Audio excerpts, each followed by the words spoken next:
Hello students, welcome to race IAS newspaper editorial analysis में आज का जो हमारा टॉपिक है प्रधानमंत्री मत्स्य संपदा योजना।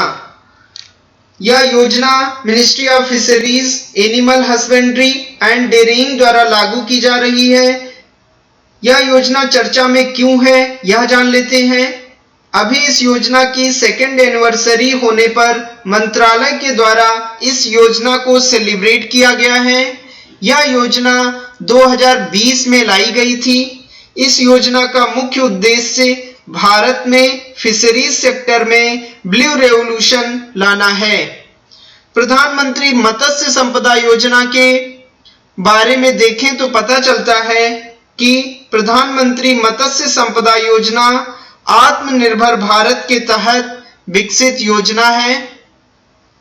इस योजना में 20,050 करोड़ का इन्वेस्टमेंट किया गया था, जिससे फिशरीज सेक्टर को बढ़ावा मिल सके। अगली स्लाइड में हम देख सकते हैं कि डिपार्टमेंट ऑफ फिशरीज के द्वारा किस तरीके से यह सेलिब्रेशन किया गया।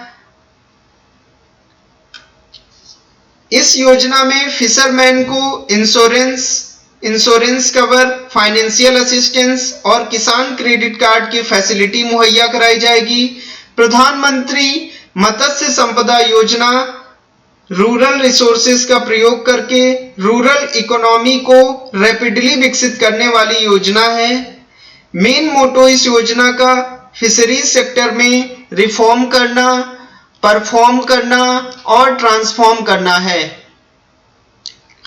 इसका उद्देश्य modernization of Indian fisheries, new fishing centers open करना, फिशरमैन को ट्रेडिशनल टूल से हटा करके मॉडर्नाइज टूल उनको देना, पोस्ट हार्वेस्ट लॉस को कवर करना, कोल्ड चेन फैसिलिटीज देना, क्लीन एंड हाइजेनिक जो हमारे स्वास्थ्य के लिए ठीक हो ऐसी मार्केट उपलब्ध कराना।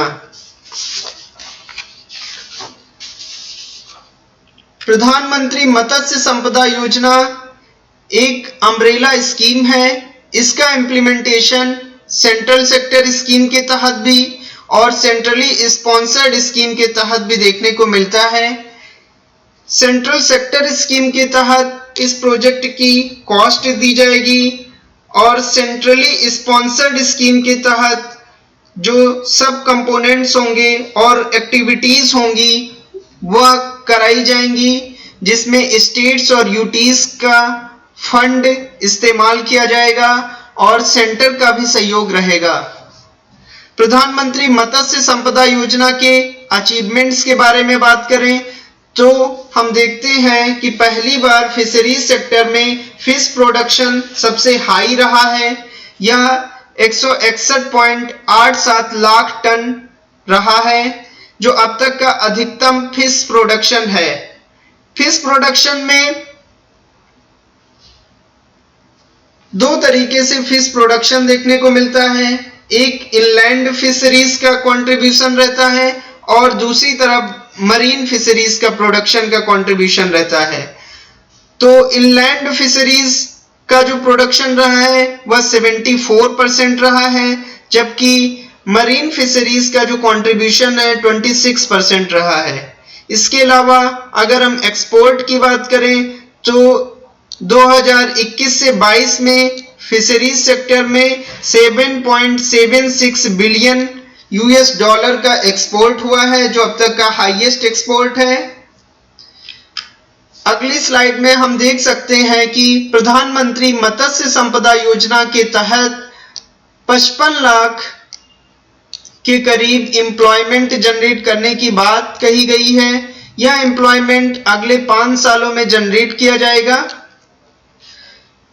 इसके अलावा 3,477 सागर मित्र का अपॉइंटमेंट किया जाएगा।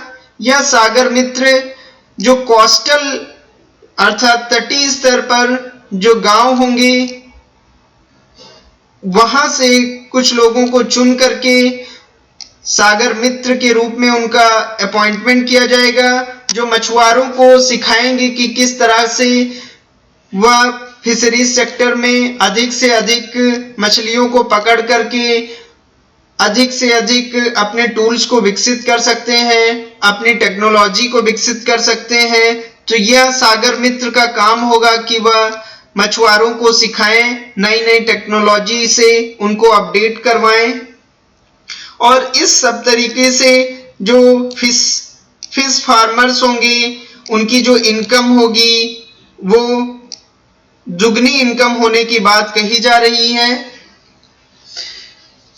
तो आज के इस टॉपिक में प्रधानमंत्री मत्स्य संपदा योजना के इस टॉपिक में हमने प्रधानमंत्री मत्स्य संपदा योजना क्यों चर्चा में है, प्रधानमंत्री मत्स्य संपदा योजना क्या है, इसकी सेकेंड एनिवर्सरी पर किस तरीके से सेलिब्रेशन किया गया यह भी देख लिया, इसकी क्या क्या उद्देश्य हैं या किस तरह से इम्प्लीमेंट होती है, इस योजना के क्या क्या अचीवमेंट्स हैं और प्रधानमंत्री मत्स्य संपदा योजना के द्वारा भविष्य में किस तरीके से नए नए रोजगार के अवसर सृजित होंगे, किस तरीके से फिशरीज प्रोडक्शन को बढ़ावा मिलेगा, यह हमने देख लिया है। आप मुझे कमेंट करके बताइए कि आज का यह टॉपिक यूपीएससी के प्रिपरेशन में आपके लिए हेल्पफुल है या नहीं। धन्यवाद।